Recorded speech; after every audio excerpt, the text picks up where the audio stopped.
얼마 전 한강이 넘쳤습니다. 한강이 크게 넘쳤죠. 왜 그랬어요? 노벨 문학상의 한강이 한강 작가님이 수상하셨죠. 아시아 여성으로서는 쾌거가 아닐 수가 없습니다. 드문 일이고 흔치 않은 일인데 또 우리나라로서는 첫 번째 노벨 문학상이어서 더 난리가 났죠. 저도 한번 검색을 해봤어요. 한강의 작품을 검색해봤더니 1위에서 19위까지가 죄다 한강 작가의 작품이더라고요. 그래서 나도 하나 읽어볼까 하고 주문을 눌러봤더니 재고가 없습니다. 제가 봤어요. 나도 책을 많이 읽는다고 읽었고 했는데 보니 저는 한강 작가의 책을 읽어본 적이 없더라고요. 생각해보니 저는 무라카미 하루키에서 끝났어요. 거기서 그 작품이 저의 문학 작품의 마지막이었고, 저는 계속해서 저의 지식의 공백을 채우느라 인문학적인 책, 신학 도서만 읽었던 것 같아요. 그래서 저의 풍부했던 감성이 좀 이렇게 말라가고 있는데 다시 한번 한강 작가의 책을 읽으며 저의 메마른 감성을 채우길 소망합니다. 여러분 중에 감성이 메마른 분이 있으시다면 저와 함께 한강 작가의 책을 읽어보지 않으시렵니까? 아멘. 저희 이 책을 보면서 이 작가의 이야기를 좀 검색을 해봤더니 이 한강 작가가 왜 이렇게 또 책을 열심히 쓰는 작가가 되었는가 보았더니 그 작가의 인생을 바꾼 한 계기가 있었더라고요. 지방에서 살다가 서울로 이사 왔던 12살 때 아버지께서 처음 보여주신 그 사진이 담겨있는 책이겠죠. 사진책 한 권을 보고서 그의 인생이 바뀌었다라는 거예요. 광주의 사건이 담겨있는 사진들, 그 처참한 사진들을 보면서 그의 인생이 그 책 한 권으로 바뀌게 되었다라는 것이죠. 그런데 보니 그 한강이 그 책으로 인하여 자신의 삶이 변화되었고 또 이후에 그 한강 작가의 책을 읽은 수많은 사람들이 그 한강 작가의 책을 통해 자신의 인생이 달라졌다라고 고백하는 글들을 많이 검색해 보게 되었어요.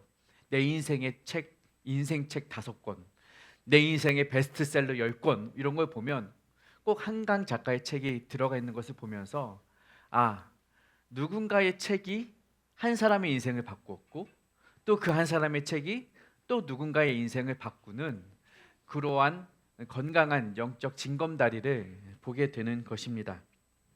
여러분, 책 한 권이 우리의 인생을 바꿀 수가 있습니다.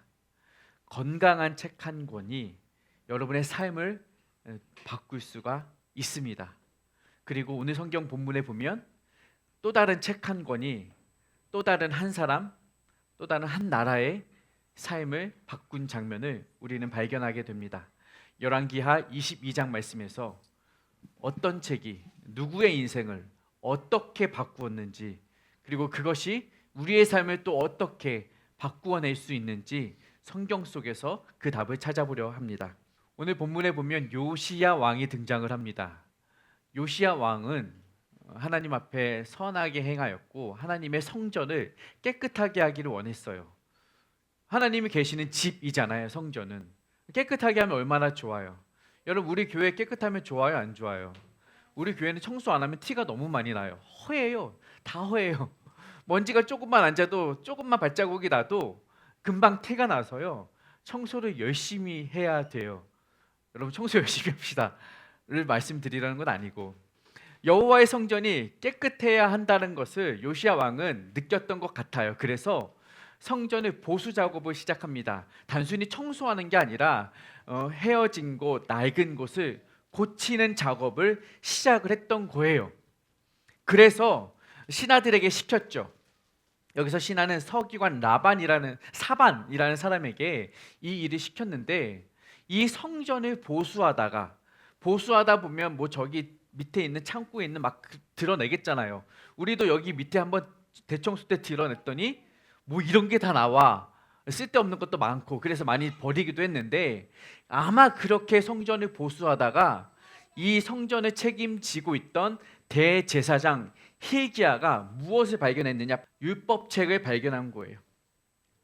자, 오늘 성경을 보면서 우리가 세 가지 부류의 사람을 만나보게 되는데, 이 첫 번째 부류의 사람, 대제사장 hilkiah는 어떤 사람이냐면, 자, 따라하십시오. 발견하는 사람. 발견하는 사람이 있었다는 거예요. 이 중요한 책을 찾아내는 사람이 먼저 있었다라는 거예요. 자, 여러분 그림 하나 함께 볼까요? 60년 동안 어느 가정집 지하실에 갇혀 있었던 그림입니다. 피카소의 작품입니다.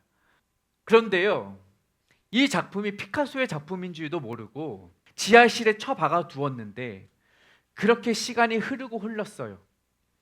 그리고 나서 아들이 아무리 봐도 어렸을 때 학교에서 배웠던 그림 같아. 그래서 이것을 감정을 의뢰합니다. 그리고 감정가가 약 98억 원. 돈이 중요한 게 아니죠. 피카소의 작품이라는 것만으로도 이것은 값을 매길 수 없는 무한한 가치를 가진 작품이 되는 것입니다. 어디 처박혀 있었던 그냥 해괴망측한 그림이라고 여겼었는데, 그 그림의 진가를 알아내는 순간 그 작품의 가치가 발견되는 것이죠. 그것을 발견해내는 그 눈이, 그 시선이, 그 시각이 필요했다라는 거예요. 대제사장 hilkiah가 청소를 하다 보니 저기 어딘가에 먼지 묻은 두루마리 하나가 있는 것이죠. 보아하니 그것이 중요한 것 같아요. 꽤 의미 있는 두루마리인 것 같아요. 대제사장이었으니 성경과 율법에 대해서 잘 알았을 것이고 그 가치를 분명히 깨달았을 것입니다. 그래서 그것을 어떻게 해요? 그 서기관 사반 요시야 왕이 공사를 맡겼던 그 신하에게 내어 맡기는 것이죠. 여러분, 이 대제사장 hilkiah가 이 그림을 발견할 때까지, 이 책을 발견할 때까지 이 율법책은 오랫동안 성전 한 귀퉁이 구석에 처박혀 있었습니다. 왜 그랬을까 생각해 보면, 그만큼 그토록 오랜 시간 동안 이 말씀이 읽혀지지 않은 것이죠. 사람들에게 중요하게 여겨지지 않은 것이죠. 사람들이 이 책을 찾지도 않았던 것이죠. 버려져 있었던 것입니다. 이것이 사람들 눈에 띄지 않아서였을까요? 아니요, 사람들 눈에 띄었을 거예요. 구약에 보면 여호와의 언약궤 옆에 늘 하나님의 율법을 비치하라는 계명이 있습니다. 아마도 이 율법책은 그 계명에 따라서 그 여호와의 언약궤 옆에 늘 비치되어 있었던 성경 말씀, 언약책이었을 거예요. 그런데 그 자리가 점점점 밀려나는 것이죠. 우리의 삶의 중요성에서 멀어지니까, 필요가 없다고 여겨지니까 찾지를 않게 되는 것입니다. 여러분, 여러분의 집에 성경책 어디 있습니까? 여러분의 삶의 성경책 어느 자리에 놓여 있습니까? 저도 이 교회를 시작하면서 고민했던 지점 한 가지는 뭐냐? 이 미디어 자료에 성경 말씀을 보여주느냐 마느냐, 이거예요. 보여주기 시작하면 성경책을 안 가져온다는 것이죠. 필요가 없게 된다는 것이죠. 물론 성경이 없는 건 아니죠. 우리의 손에 다 있으니까. 저도 여기 있어요. 무거운 성경책, 두꺼운 성경책 들고 다니는 것보다 여기 있는 성경책 들고 다니면 찾아보기도 훨씬 쉽고요, 메모하기도 훨씬 쉽고요, 검색하기도 너무 좋아요. 요즘 성경 어플 저는 150만 원짜리 써요. 얼마나 좋겠어요. 여러분 2,000원짜리보다 훨씬 좋아요. 그러니 이 성경책을 가지고 다닐 필요가 없어요. 그러면 이 성경책이 가치가 없는 것입니까? 여러분이 스마트폰에 성경을 편하게 보신다고 해서 여러분이 가지고 있는 지류 성경책이 의미가 없는 것이 되고 필요가 없는 것이 되고 쓸모가 없는 것이 되느냐, 이 말입니다. 아니잖아요. 그것은 여전히 성경이고 여전히 진리이고 여전히 우리의 삶의 기준이 되는 것인데 우리는 그 중요한 성경 찾지 않아요. 우리의 삶의 중요성에서 멀어지는 거죠. 옛날에는 꼭 교회 갈 때 들고 갔잖아요. 근데 이제는 안 들고 와요. 집에서도 찾아보질 않아요. 일주일 내내 보질 않아요. 한 달이 돼도 보지를 않아요. 1년이 지나도 보질 않아요. 문 앞에 있던 게 책장 옆으로, 책장 위에 있던 게 책장 밑으로, 책장 밑에 있던 게 박스 속으로 점점점 밀려나게 되는 것입니다. 성경을 찾아야 합니다, 여러분. 성경을 만나야 해요. 여기서 발견하다라는 단어는요, 만나다라는 원어적인 의미가 있어요. 성경은요, 자꾸 만나야 돼요. 자꾸 찾아가서 만나야 돼요. 여러분 좋은 사람 만나잖아요. 스벅 가서 커피 한잔 하시고 호수공원 같이 산책하시고 만나야 된다니까. 성경을요 만나시기를 바랍니다. 자꾸 여러분의 삶에서 밀어내지 마시고 가까이 찾아서 성경을 만나시기를 바랍니다. 일주일에 주일 설교 말씀 한번 듣는 것으로 그치지 마시라는 거예요. 집에 가셔서도 성경을 꺼내셔서 만나세요. 자꾸 찾으세요. 먼지 툭툭 털어내시고 집에 돌아가시면 성경책 어디 있나 찾아보세요. 다음 주에 오셔서 목사님 못 찾겠어요. 이런 분 나오실 것 같아요. 너무 막 구석에 놔두면 못 찾아요. 이제 꺼내세요. 성경책 많이 있는 게 중요한 게 아니에요. 많이 찾아보고 만나는 게 중요하다라는 것입니다. 여러분 주일 한 주 설교 말씀만으로는 우리의 영적 양식이요 모자라요. 배가 부르질 않아요. 더 찾아서 더 만나서 더 많이 먹어야 돼요. 한 주간의 삶을 위해서 더 찾으셔야 돼요. 그러니까 내가 주일 말씀 한 번 들었으니 일주일을 살 수 있다라는 생각이 아니라 내가 주일 말씀 먹었으니 매일매일 더 찾아 먹어야겠다라는 생각으로 여러분 말씀을 더 찾으시고 발견하시고 만나시는 삶을 살기 바랍니다. 아멘. 두 번째, 이 말씀을 발견했던 히기야 다음으로 이 말씀을 읽은 사람이 등장을 합니다. 만나면 뭘 해야 되냐? 성경을 찾으면 뭘 해야 되냐? 여러분 성경 찾기만 하지 마시고 꺼내놓기만 하지 마시고 전시진열만 하지 마시고 뭘 해야 된다? 읽어야 된다는 거예요. 읽어야 된다. 히기야가 그 책을 사반에게 주니 사반이 뭐 했다고요? 읽었다고요.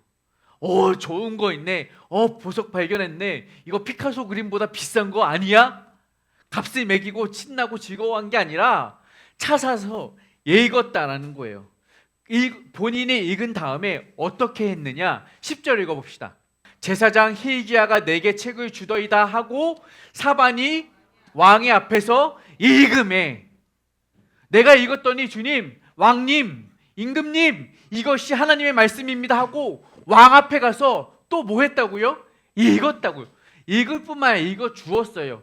왕에게 읽어주자 왕이 이 책을 어떻게 했느냐 계속해서 읽어봅니다. 23장 2절 시작. 왕이 여호와의 성전 안에서 발견한 언약책의 모든 말씀을 읽어 무리의 귀에 들리고. 사반이 읽었어요. 읽고 나니 하나님의 말씀이에요. 이 말씀은 나만 읽을 수가 없어요. 어떻게 해요? 왕에게 들려주었어요. 왕이 듣고 어떻게 해요? 이 말씀을 나만 읽을 수가 없어요. 이 귀중한 말씀, 하나님의 말씀을 온 백성과 무리에게 들려줘야겠다 하고 사람들 모아서 백성들 모아서 온 백성의 귀에 들려준 거예요. 여러분 말씀은요 어떻게 해야 된다고요? 읽어야 된다고요. 자꾸 읽어야 된다고요. 하나님의 말씀을 여러분 읽으시기를 바랍니다. 그리고 이 말씀을 읽고 읽어주고 전달하세요. 나만 읽고 끝내는 것이 아니라 점층적으로 발전시켜가는 거예요. 내가 읽고 남이 읽고 함께 읽고. 여러분 성경을 읽는 문화가 우리 안에 있었으면 좋겠어요. 우리 지난 4월에 우리 함께 모여서 그 사순절 기간 동안 부활절 고난주간 기간 동안 함께 모여서 성경 읽었던 거 기억나세요? 읽어야 돼요. 혼자 읽지 말고 함께 읽고 소리내어 읽고 묵상하시고 그 중에 주시는 깨달음을 메모하시면서 읽는 거예요. 나만 읽는 게 아니라 남도 읽게끔 들려주는, 다른 무리에게 들려주는 거예요. 여러분 사회가 썩지 않을 수 있는 유일한 방법은 그 가두어진 물을 흘려보내는 것밖에 없습니다. 흘려보내지 않으니 썩는 거예요. 저와 여러분의 영이 썩지 않고 살 수 있는 방법도 마찬가지입니다. 우리 안에 있는 말씀의 은혜를 흘려보내야 이 공동체가 함께 살 수 있게 된다는 것입니다. 그 은혜의 말씀이 흘러서 온 대지를 적시고 온 곡식을 풍요롭게 하고 온 땅의 짐승들이 먹고 마실 수 있는 물로 풍성하게 적시는 일을 우리가 해야 한다라는 것입니다. 그렇게 우리가 말씀을 읽고 말씀을 읽어주고 말씀을 들려주는 일을 합시다. 어렸을 때 우리가 불러줬던 어머니의 무릎 위에 앉아서 재미있게 듣던 말, 이 책 중에 있으니 이 성경 심히 사랑합니다. 어머니의 무릎 앉아서 듣던 그 하나님의 말씀이 늙어서도 내 귀를, 내 마음을, 내 심장을 떠나지 않는 거예요. 그러므로 여러분이 성경을 읽으셨다면 여러분이 성경을 읽어주고 흘려보내야 될 대상은 여러분의 자녀들이라는 것입니다.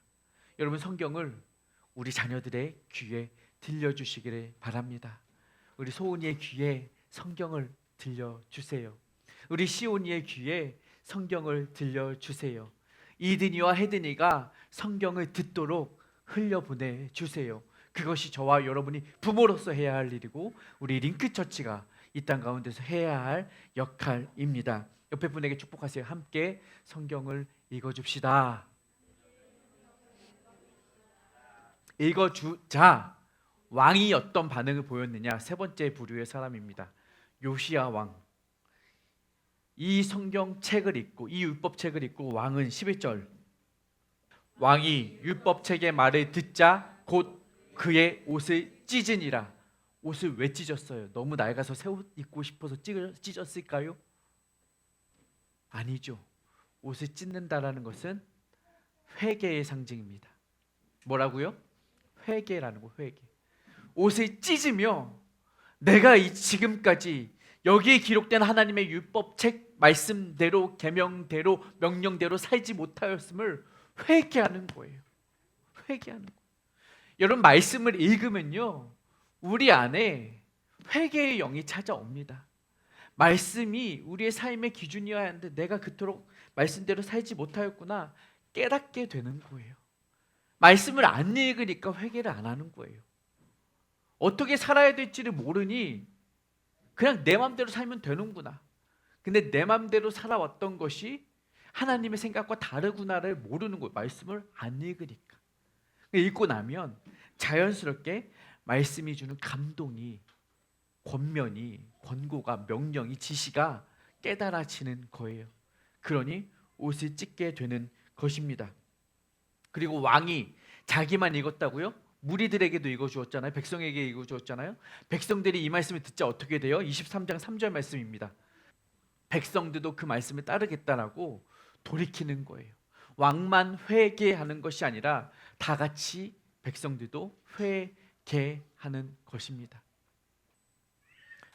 이 세상에서 가장 긴 여행이 어디냐면 머리로부터 가슴으로의 여행이라고 하잖아요. 가장 먼 거리가 머리에서 가슴까지 가는 게 그렇게 멀고 험난한 여행이라는 거예요. 머리로 아는 것이 가슴을 울리는 것이 이게 그렇게 안 된다는 거예요. 여러분 우리도 마찬가지예요. 신앙생활 오래 했어요. 성경 말씀 모르지 않아요. 열심히 읽었는데 머리에 그득 채워진 그 성경 말씀이 가슴으로 내려와서 내 가슴을 후벼 파고 그것이 내 말씀에 막 역동하면서 움직이면서 회개하고 결단하고 다짐하고 감사하고 찬양하는 삶을 살기가 왜 이렇게 어려운지요. 제가 그 한강 작가의 책을 안 읽어서 감정이 메마른 것처럼 우리의 감정이 자꾸 메말라요. 머리로만 읽어요. 머리만 채워요. 그런데 그 말씀 앞에서 꼬꾸라짐이 없어요. 요시야는요 말씀 앞에서 꼬꾸라졌어요. 무릎을 꿇었어요. 그렇게 회개하는 삶을 살았다라는 것입니다. 저와 여러분 우리가 성경을 얼마나 많이 알고 있느냐가 중요한 게 아니에요. 단 한 절의 말씀이라도, 단 한 장의 말씀이라도 그 말씀이 나에게 어떠한 변화를 가져다 주느냐, 그 말씀이 내 머릿속에서 내 가슴으로 내려와 있느냐 이거죠. 5년 10년 읽는다고 될 것이 아니라 20년 30년 지나도 머리 여기에 아직도 머물러 있는 사람들이 많다니까요. 여기까지 내리십시오. 말씀이 나의 심장을 콩닥콩닥 뛰게 하도록 하나님 앞에, 말씀 앞에 엎드려지는 삶을 사시기를 바랍니다. 요시야가 그렇게 말씀 앞에 회개하자 하나님께서 또 다른 선물을 주십니다. 20절, 왕이 평안히 묘실로 들어갈 거라는 거예요. 죽을 때까지 어떻다고요? 평안하다고요. 너 눈이 재앙을 본다 안 본다? 안 본다. 너의 때에는 재앙이 내리지 않을 것이다. 하나님은 공의로우신 하나님이셔서 백성들의 죄를 심판, 징벌, 징계하실 수밖에 없어요. 그래서 징계를 하시긴 하실 건데, 적어도 너는 하나님 앞에 회개했으니, 적어도 너는 내 앞에서 돌아왔으니 내가 너 때만큼은 재앙을 내리지 않고 평안히 살 수 있도록 지켜줄게. 평안의 선물을 주시는 거예요. 여러분, 이 성전 보수로 시작했던 일, 그 성전 보수를 하면서 뜻밖의 선물을 발견했습니다. 율법책을 찾았죠. 그리고 그 발견한 말씀을 읽고 또 회개하자 하나님은 그보다 더 큰 선물, 평안과 구원을 선물로 허락해 주시는 것입니다. 단지 작은 성전, 건물을 보수하는 일로 시작했던 것이 나라와 민족의 영성을 보수하는 일로 이어지는 것입니다.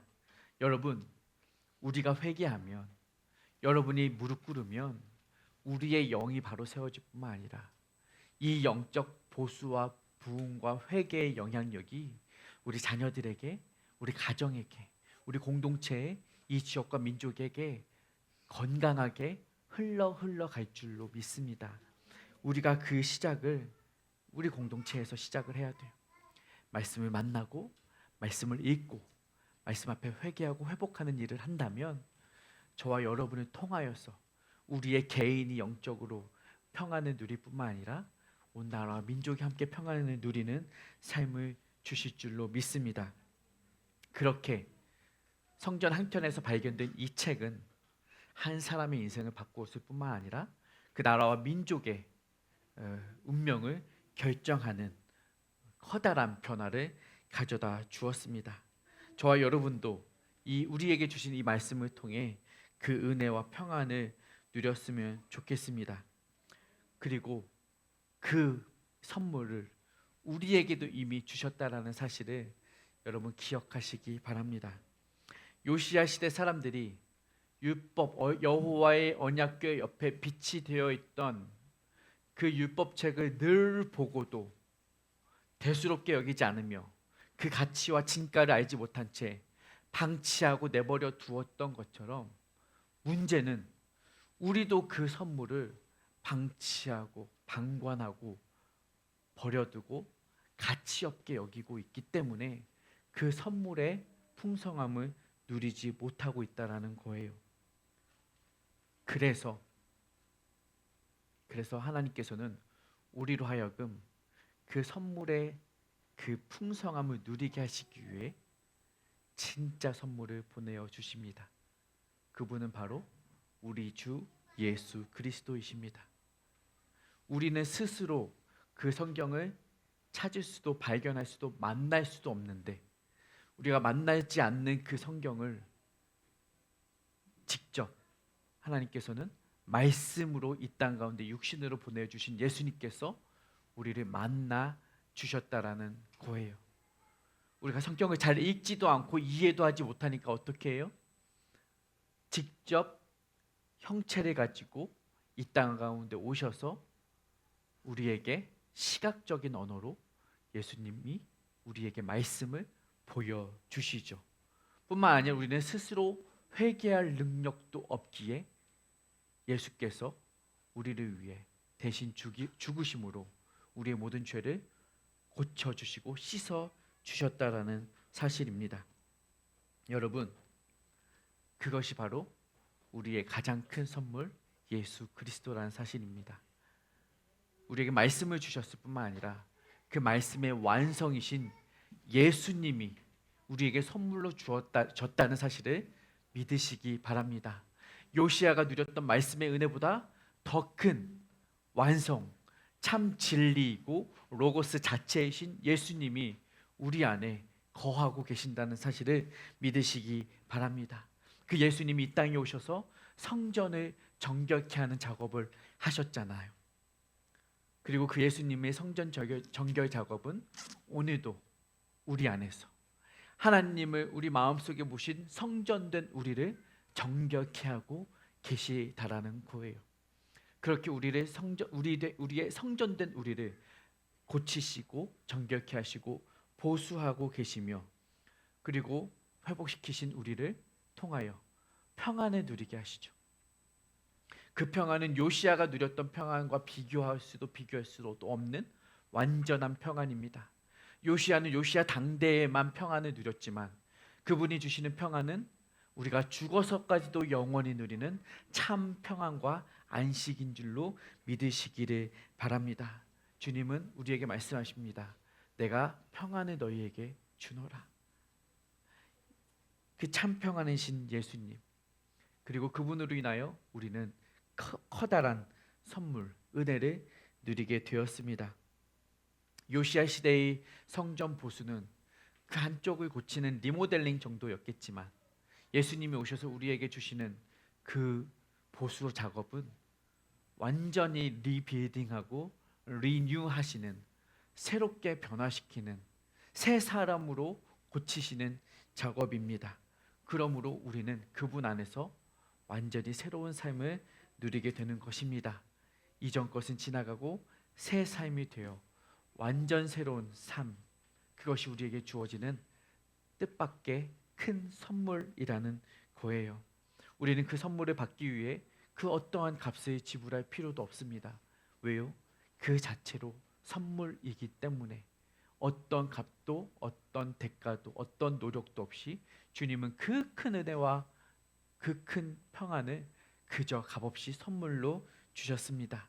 이제 여러분, 그 선물을 여러분 삶 속에 누리시기를 바랍니다. 예수 그리스도로 인하여 평안을 누리는 삶, 예수 그리스도 때문에 안전한 삶, 예수 그리스도가 내 삶의 유일한 이유 되시는 삶을 함께 사시는 저와 여러분 되시기를 축복합니다.